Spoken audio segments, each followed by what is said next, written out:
अच्छा, हम सब ने स्कूल में दुनिया का नक्शा तो देखा ही है ना? वो बड़े बड़े महाद्वीप, नीले नीले महासागर, ऐसा लगता है जैसे सब कुछ अपनी जगह पर फिक्स्ड है। पर क्या हो अगर मैं कहूं कि ये नक्शा असल में हर पल हमारी आंखों के ठीक सामने बदल रहा है? और ये कोई साईफाई फिल्म की कहानी नहीं है, ये आज की सच्चाई है।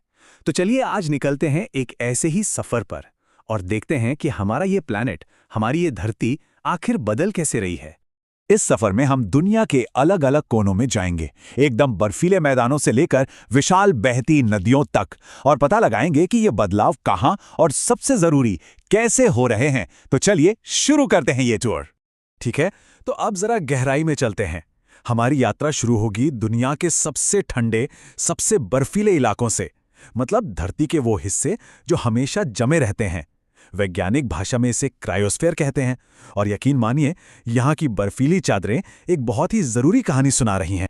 इसे डूम्सडे ग्लेशियर का नाम ऐसे ही नहीं मिला है। ये वेस्ट अंटार्कटिक आइस शीट का एक बेहद अहम हिस्सा है और इसका पिघलना वैज्ञानिकों के लिए एक बहुत बड़ी चिंता का सबब बन चुका है। कह सकते हैं कि ये हमारे प्लैनेट के लिए एक वार्निंग बेल है। चलिए अब ध्रुवों से सीधा रुख करते हैं हिमालय के ऊंचे ऊंचे पहाड़ों की तरफ। यहाँ है गंगोत्री ग्लेशियर, और ये सिर्फ बर्फ का एक पहाड़ नहीं है, नहीं, ये तो करोड़ों लोगों की लाइफलाइन, हमारी गंगा नदी का सोर्स है। मतलब यहाँ जो कुछ भी होता है ना, उसका असर बहुत दूर तक, मैदानों तक महसूस होता है। और आंकड़ा वाकई में चौंकाने वाला है। पिछले सिर्फ 4 दशकों में गंगोत्री ग्लेशियर से आने वाले पानी में 10% की कमी आई है। 10%? ये एक बहुत बड़ा इशारा है कि पहाड़ों पर जो हो रहा है वो सीधे सीधे मैदानों में रहने वालों की जिंदगी पर असर डाल रहा है। तो हमारी इस बर्फीली यात्रा का आखिरी पड़ाव है आर्कटिक। यहाँ जो समंदर की बर्फ पिघल रही है वो सिर्फ पोलर बेयर्स के लिए खतरा नहीं है।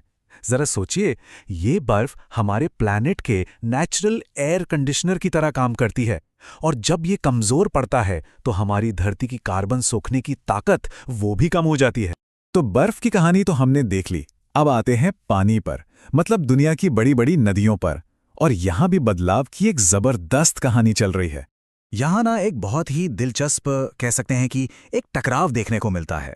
एक तरफ हैं हम इंसान जो नदियों को कंट्रोल करने के लिए बड़े बड़े विशाल प्रोजेक्ट्स बना रहे हैं, और दूसरी तरफ है खुद नेचर जो अपनी ताकत से बार बार हमें हैरान कर देती है।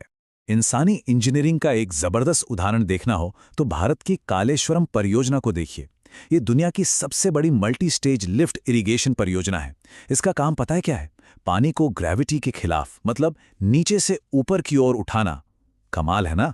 ये विशाल प्रोजेक्ट गोदावरी नदी पर बना है, जिसे दक्षिण गंगा भी कहते हैं, और ये वाकई इंजीनियरिंग का एक चमत्कार है। लेकिन कहानी में एक ट्विस्ट है। हाल ही में 2023 में इसमें कुछ सीरियस स्ट्रक्चरल डैमेज की खबरें आईं। ये एक तरह से नेचर का रिमाइंडर है कि असली बॉस कौन है। ऐसा ही एक और मेगा प्रोजेक्ट है अफ्रीका में, ब्लू नाइल नदी पर बना ग्रैंड इथियोपियन रेनेसा डैम। ये पूरे अफ्रीकी महाद्वीप के लिए एक बहुत बड़ी हाइड्रो इलेक्ट्रिक परियोजना है।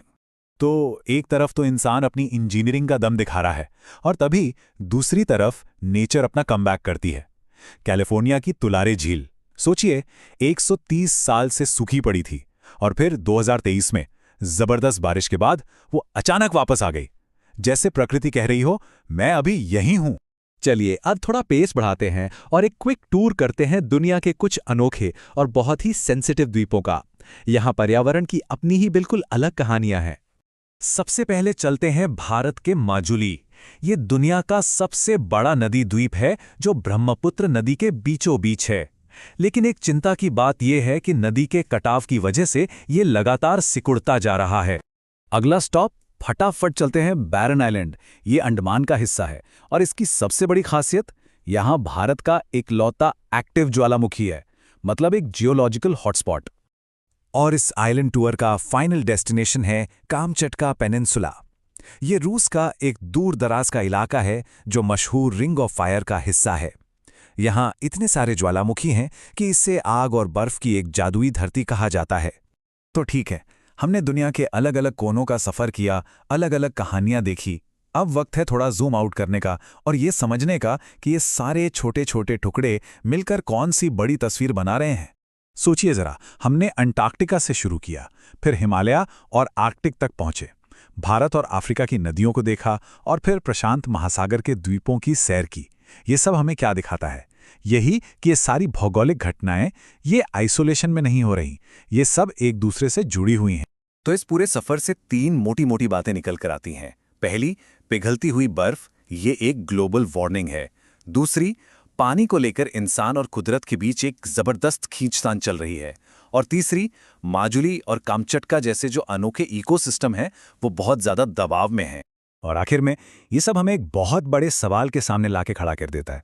देखिए, ये बदलाव तो हो रहे हैं और शायद होते ही रहेंगे। तो असली सवाल यह है कि जब हमारे पैरों के नीचे की जमीन ही बदल रही हो, तो हम आने वाले इस बदलते भविष्य के लिए खुद को तैयार कैसे करेंगे? सोचने वाली बात है।